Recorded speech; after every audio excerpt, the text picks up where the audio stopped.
Hello everyone, welcome back to my channel. आज हम इस वीडियो में डिस्कस करेंगे नॉन डिस्पर्सिव एक्सरे स्पेक्ट्रोमीटर के बारे में। So basically non dispersive X-ray spectrometer जो है हमारा एक्सरे फ्लोरोसेंस स्पेक्ट्रोमीटर से रिलेटेड एक टॉपिक है, एक इम्पॉर्टेंट जो है सेटअप है। सो बेसिकली हमने इससे पहले वीडियो में हमने डिस्कस किया है एक्सरे फ्लोरोसेंस स्पेक्ट्रोमीटर के बारे में हमने डिस्कस किया है। सो एक्सरे फ्लोरोसेंस स्पेक्ट्रोमीटर में होता क्या था कि कोई भी जो मटेरियल था, कोई भी हमारा जो सैंपल था, उसका जो है हम एलिमेंटल कंपोजिशन जो है एक्सरे फ्लोरोसेंस के द्वारा जो है उसका एलिमेंटल कंपोजिशन हमको पता चल जाता था एक्सरे फ्लोरोसेंस स्पेक्ट्रोमीटर से। जो हमारा इसका जो बेसिक थ्योरी क्या था हमारा कि कोई भी एटम्स जो था उसके जो इनर सेल में जो इलेक्ट्रॉन था, जब उस पे हाई एनर्जेटिक जो एक्सरे बीम बॉम्बार्ड किया जाता था तो ये इलेक्ट्रॉन बाहर निकल जाता था और यहाँ पे जो खाली स्थान हो जाता था उसको भरने के लिए आउटर सेल का इलेक्ट्रॉन नीचे आता था और इस दौरान ये जो इलेक्ट्रॉन होता था एक प्रकार का एनर्जी जो है रिलीज करता था। इस एनर्जी को जो है एक्सरे फ्लोरोसेंस कहा जाता था।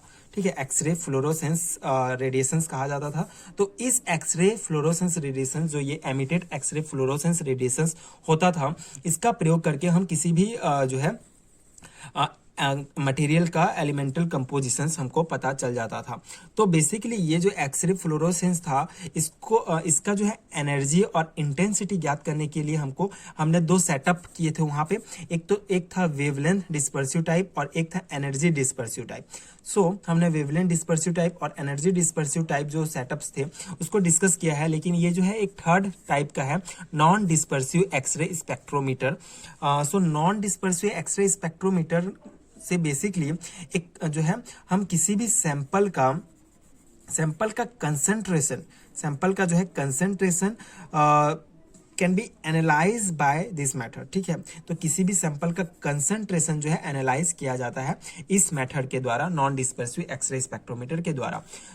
इस वीडियो में हम जो है इसका वर्किंग फंक्शन देखेंगे कि किस प्रकार से non dispersive X-ray spectrometer work करता है और इसका जो है बेसिक इंट्रोडक्शंस और इंस्ट्रूमेंटेशन पोर्शन देखेंगे। दिस स्पेक्ट्रोमीटर कंसिस्ट ऑफ, इसका जो है इंस्ट्रूमेंटेशन सीधा देखते हैं। तो नॉन डिस्पर्सिव एक्सरे स्पेक्ट्रोमीटर का बेसिक अगर आप बोलेंगे तो ये जो है किसी भी सैंपल का कंसंट्रेशन एनालाइज करने के लिए यूज किया जाता है।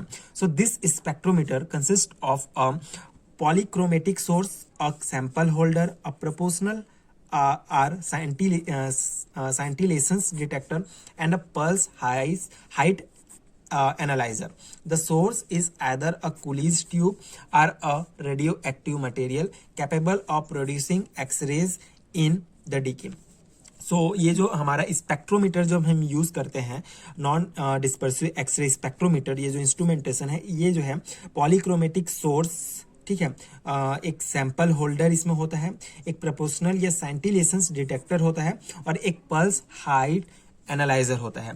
ठीक है, तो जो सोर्स होता है, जो एक्सरे हमारा प्रोड्यूस करता है, वो या तो कुलीज ट्यूब होगा या रेडियो एक्टिव मटेरियल्स होगा जो कि कैपेबल होगा प्रोड्यूसिंग एक्सरे को प्रोड्यूस करने में। ठीक है, ये जो है हमारा बेसिक इंस्ट्रूमेंटेशन के पार्ट्स हैं। उसके बाद इसका वर्किंग फंक्शन देखते हैं कि a reference sample is kept in the reference cell whereas the sample to be analyse is kept in the sample cell, then the adjustment is made in the attenuator until the absorptions in the two X-ray beam is brought into balance. In most of the sample to be analyzed, a calibration curve is prepared. Then the unknown concentration of the sample to be analyzed is obtained from the calibration curve. इसका working function में क्या होता है, जो हम working function में क्या होता है, जो सैंपल होता है is kept in the reference cell. ठीक है, जिस सेल में हमको जो है सैंपल को रखना होता है वहां पे रखा होता है। उसके बाद सैंपल को एनालाइज किया जाता है, is kept in the sample cell, then the adjustment is made in the attenuation until the absorptions in two X-ray beam is brought into balance. ठीक है, दो एक्सरे बीम को बैलेंस में लाया जाता है। ठीक है, in most of the sample can be to be analyse, a calibration curve is prepare. ठीक है। जो सैंपल को जब हम एनालाइज करते हैं तो एक कैलिब्रेशन कर्व प्रिपेयर होता है, फिर जो अननोन कंसंट्रेशन होता है सैंपल का to be analyse is obtain from calibration curve. जो हमको कैलिब्रेशन कर्व एक प्राप्त होगा उससे हम जो है सैंपल उससे जो है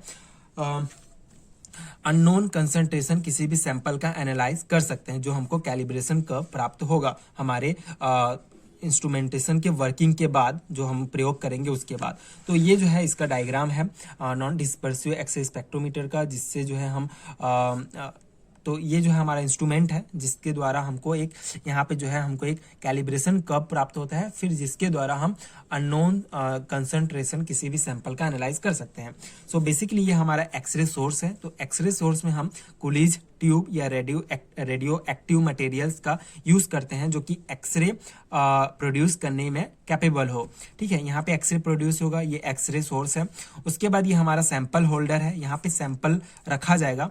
फिर उसके बाद जब एक्सरे सोर्स को जब एक्सरे बीम को यहाँ से डाला जाएगा तो सैंपल होल्डर में जो सैंपल होगा उससे फिर ये जो है सैंपल तो ये जो है हमारा फ्लोरोसेंस एक्सरे फ्लोरोसेंस स्पेक्ट्रोमीटर यहाँ पे वर्क करेगा, उसी थ्योरी पर काम करेगा। ये हमारा सैंपल है। तो बेसिकली सैंपल जो है एटम्स से मिलकर बने हुए होते हैं। तो एटम्स में यहाँ पे जैसे ये एक्सरे बीम आएगा तो इनर सेल के इलेक्ट्रॉन्स जो है यहाँ से बाहर निकल जाएंगे। उसके बाद आउटर सेल के इलेक्ट्रॉन्स फिर से इसे फुलफिल करेंगे ये खाली स्थान को।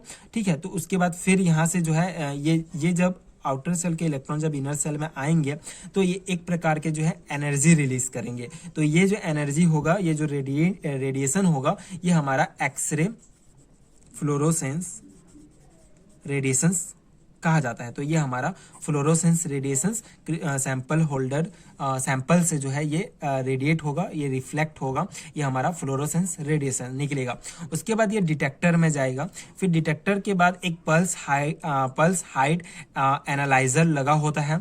पल्स हाइट एनालाइजर में फिर ये जो है डिटेक्ट होगा और हमको जो है एक इस प्रकार से कर्व प्राप्त होगा, एक ग्राफ समझ सकते हैं।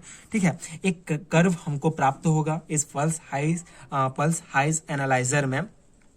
उसके बाद इसका प्रयोग करके, इस कैलिब्रेशन कर्व का प्रयोग करके हम जो हमारे सैंपल है उस सैंपल का कंसंट्रेशन जो है, उस सैंपल का कंसंट्रेशन एनालाइज कर सकते हैं। ठीक है, यहाँ पे ये बी विंडो, यहाँ पे हीलियम गैस को भी यहाँ पे हीलियम इन के लिए रखा गया है। यहाँ पे बी विंडो है लगा हुआ होता है, ये फ्लोरोसेंट रेडिएशंस। तो ये जो है हमारा बेसिक इंस्ट्रूमेंटेशन प्रोसेस है नॉन डिस्पर्सिव एक्सरे स्पेक्ट्रोमीटर का। और ये इसका बेसिक थ्योरी है, वर्किंग फंक्शन है। आई होप कि आपको समझ में आया होगा। इससे पहले हमने एक्सरे फ्लोरोसेंस स्पेक्ट्रोमीटर जब हमने डिस्कस किया है तो दो मेथड डिस्कस किया था, दो सेटअप डिस्कस किया था, एक वेवलेंथ डिस्पर्सिव वाला और एक हमारा एनर्जी डिस्पर्सिव वाला। तो उस दोनों में क्या होता था, एनर्जी डिस्पर्सिव टाइप में जो है हमारा एक एक्सरे सोर्स होता था, उसके बाद जो है सैंपल से टकरा के सीधा डिटेक्टर में जाता था। और वेवलेंथ वाला में हमारा क्या होता था, वहां पे जो है हमारा एक एक्सरे सोर्स होता था, उसके बाद ये जो है हमारे सैंपल में जाता था, फिर एक क्रिस्टल यूज किया जाता था। ठीक है, जहां से फिर ये क्रिस्टल डिसाइड करता था कि कौन से वेवलेंथ का रेडिएशन जो है डिटेक्टर में एंटर करेगा और कौन से वेवलेंथ का जो है रेडिएशन जो है एंटर नहीं करेगा। तो ये जो है हमारा वेवलेंथ डिस्पर्सिव और ये एनर्जी डिस्पर्सिव एनालिसिस का दोनों पोर्शन है जिसमें हमने डिस्कस किया था। ये जो है थर्ड टाइप्स है नॉन डिस्पर्सिव एक्सरे स्पेक्ट्रोमीटर। ये जो है इसका वर्किंग फंक्शन है जिसमें बेसिकली किसी भी सैंपल का जो है कंसंट्रेशन कैलिब्रेशन कर्व के द्वारा ज्ञात किया जाता है। तो बस यही है इस टॉपिक का एनालिसिस। आई होप कि आपको समझ में आया होगा और आपके लिए यूजफुल भी हुआ होगा ये टॉपिक। ये बेसिकली हमारे सेमेस्टर एग्जाम के पॉइंट ऑफ व्यू से बहुत ही इंपॉर्टेंट है। जब सेमेस्टर एग्जाम में आता है तो हमको जो है डायग्राम के साथ जो है वर्किंग फंक्शन को समझाना बहुत ही इम्पॉर्टेंट होता है, क्योंकि हमें क्लियर पॉइंट होना चाहिए। डायग्राम में ही हम क्लियर कर सकते हैं हमारे पॉइंट्स को। तो ये जो है हमारा नॉन डिस्पर्सिव एक्सरे स्पेक्ट्रोमीटर है, ये इंस्ट्रूमेंट है। ये इसका वर्किंग फंक्शन आप थ्योरी पोर्शन भी लिख सकते हैं। ये हमारा बेसिक इंट्रोडक्शंस आप देख सकते हैं। बेसिक इंस्ट्रूमेंटेशंस के कौन कौन से पार्ट्स हैं यहाँ पे बताया गया है। तो ये नॉन डिस्पर्सिव एक्सरे स्पेक्ट्रोमीटर का डिटेल एक्सप्लेनेशन है। आई होप कि आपको समझ में आया होगा और आपके लिए यूजफुल भी हुआ होगा। आगे के वीडियोस देखने के लिए प्लीज़ चैनल के साथ जुड़े रहिए और एक्सरे स्पेक्ट्रोस्कोपी से रिलेटेड जितने भी इंपॉर्टेंट टॉपिक्स हैं सभी टॉपिक्स को देखने के लिए आप प्लेलिस्ट चेक कर सकते हैं, आपको मिल जाएगा हर एक टॉपिक। और अगर वीडियो हेल्पफुल है तो प्लीज़ सपोर्ट कीजिए, like share and subscribe to my channel and thank you so much for watching.